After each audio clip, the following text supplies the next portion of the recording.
Good morning ninth class. मैंने आपको हिंदी का चैप्टर 2 बेलों की कथा हाफ पढ़ा दिया था। आज इसका मैं सेकंड पार्ट आपको पढ़ा रही हूँ। इसमें हम लोगों ने पढ़ लिया था कि किस तरह से जो दो बेल हैं वे मतलब अपने मालिक के साथ रहते हैं और मालिक उन्हें अपने किसी रिश्तेदार के यहाँ भेज देता है तो उन्हें किस प्रकार का क्रोध आता है और किस तरह से उस नए मालिक के यहाँ से अपने आप को बचा करके अपने पुराने मालिक के सामने पेश होते हैं।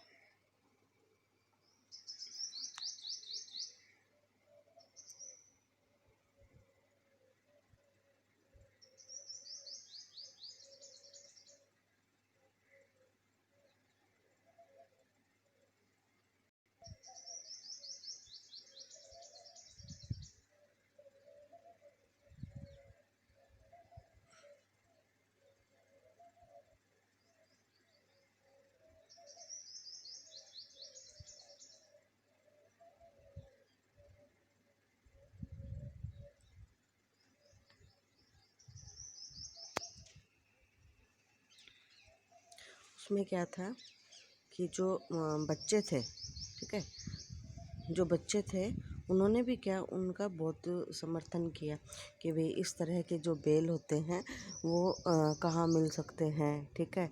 और इस तरह के जो बेल है उसके स्वागत में कोई उनको गुड़ खिला रहा है, कोई रोटी खिला रहा है, कोई कुछ खिला रहा है, कोई किस खिला रहा है, ठीक है। उसमें क्या था, बालक अपने अपने उनके लिए अलग बोलते हैं कि ऐसे बेल तो किसी के पास नहीं होंगे। दूसरे ने भी उस बात का समर्थन किया कि इतनी दूर से दोनों अकेले चले आए। तीसरा बोला बेल नहीं है, ये तो उस जन्म के आदमी हैं। तीसरे ने इसका प्रतिवाद करने का साहस किया, किसी करने साहस हुआ। स्त्री ने जूरी की स्त्री ने बेलों को द्वार पर देखा तो चल उठी, बोली कैसे हैं, कैसे बेल हैं, एक दिन में वहाँ काम न किया और भाग खड़े हुए। जूरी अपने बेलों पे आक्षेप सुन न सका। नमक हराम क्यों है, दाना चारा दिया नहीं होगा तो क्या करते। स्त्री ने रोष के साथ कहा, बस तुम्हें तो बेलों का वो खिलाना जानते हो और सभी पाने फिर कर रखते हैं।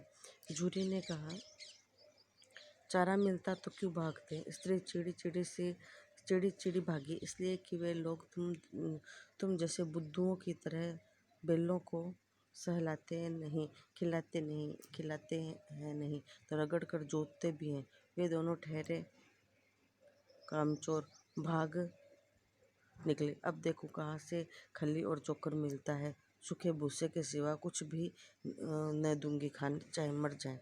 वही हुआ, मजदूर की कड़ी ताकीद कर देगी, बेलों को खाली सूखा भूसा दिया जाए।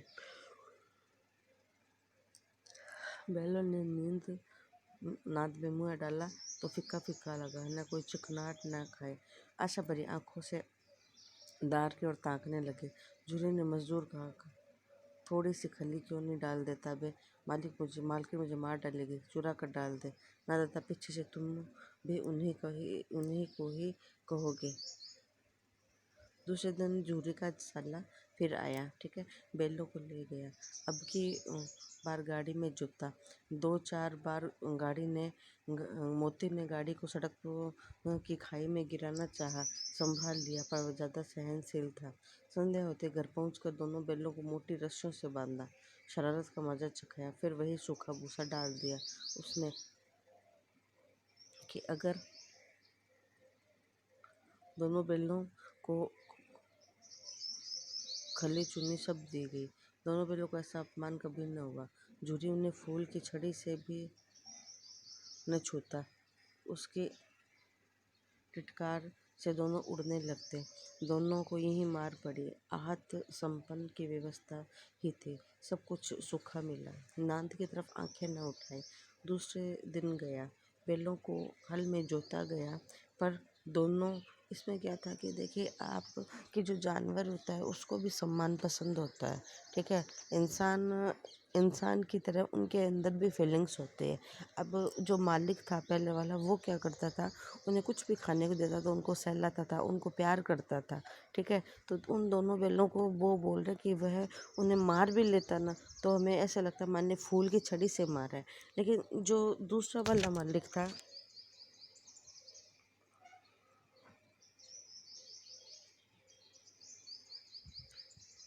ठीक है, दोनों को मार भी लेता तो उसको ऐसा नहीं लगता था।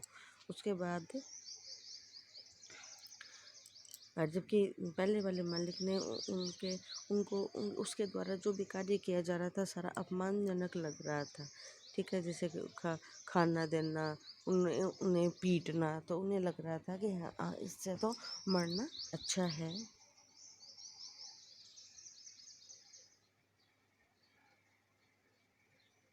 दूसरे दिन गया ने बैलों को हल में जोता, पर इन दोनों ने जैसे पाँव न उठाने की कसम खा रखी थी।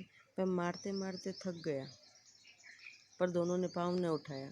जब उस निर्दयी ने हीरा की नाक में खूब डंडे जमाए, तो मोती का गुस्सा काबू के बाहर हो गया। हल लेकर भागा। हल, रस्सी, जुआ, खेत सब टूट हो गया। गले में बड़ी बड़ी रस्सियाँ न होती तो दोनों पकड़ाई में भी न आते।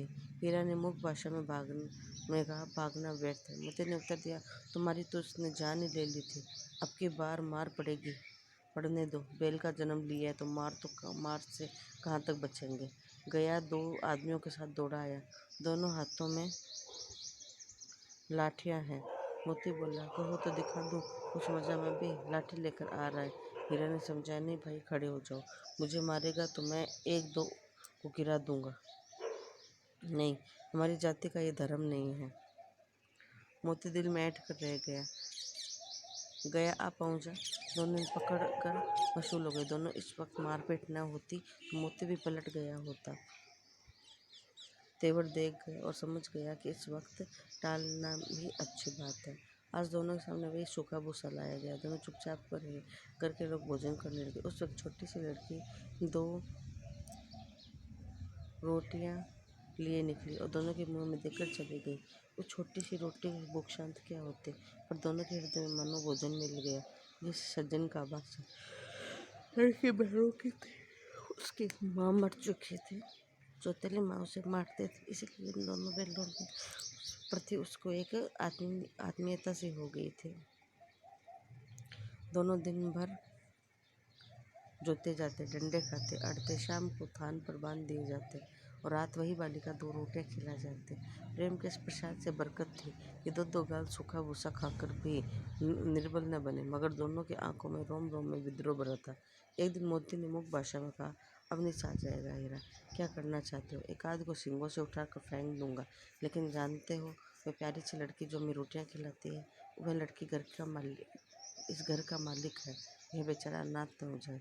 हाँ, मालकिन को न फेंक दूँ, वही तो इस लड़की को मारती है। लेकिन औरत की जात पे सींग चलाना मना है, वह यह भूले जाते हो। तुम तो किसी तरह निकलने ही नहीं देते। बताओ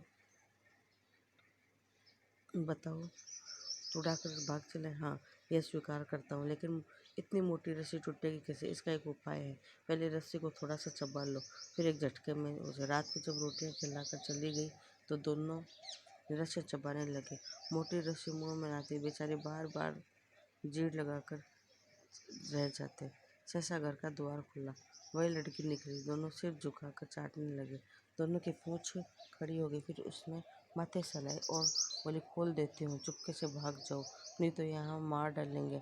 आज सलाह हो रही थी कि नाकों में नाथ डाल दी जाएगी। उसने गराऊं खोल दिया, पर दोनों चुपचाप खड़े रहे। मोती ने अपनी भाषा में पूछा, अब चलते क्यों नहीं? हीरा ने कहा, चले तो, लेकिन कल इस अनाथ बालिका पर आफत आ जाएगी, सब इस पर संदेह करेंगे। सहसा बालिका चिल्लाई।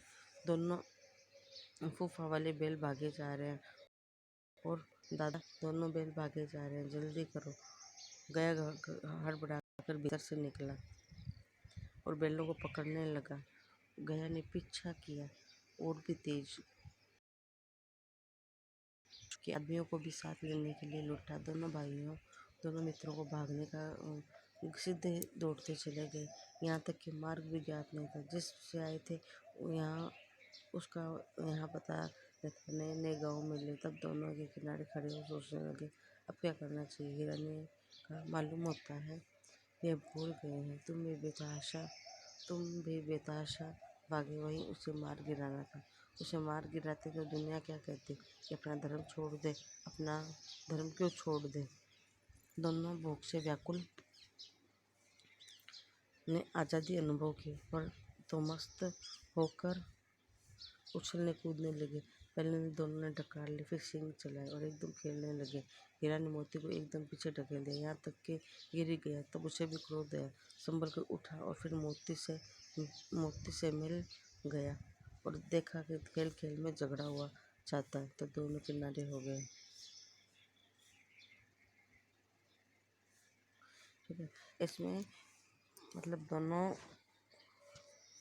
इसमें दोनों का वहाँ तक वर्णन किया गया है कि दोनों ने किस प्रकार सींग वगैरह चलाकर खेल किया। ठीक है, और अपने मालिक की जो छोटी सी लड़की थी उसकी सहायता से दोनों भाग चले और इस तरह से मतलब संघर्ष करते करते करते करते दोनों अपनी सीमा में पहुँच गए।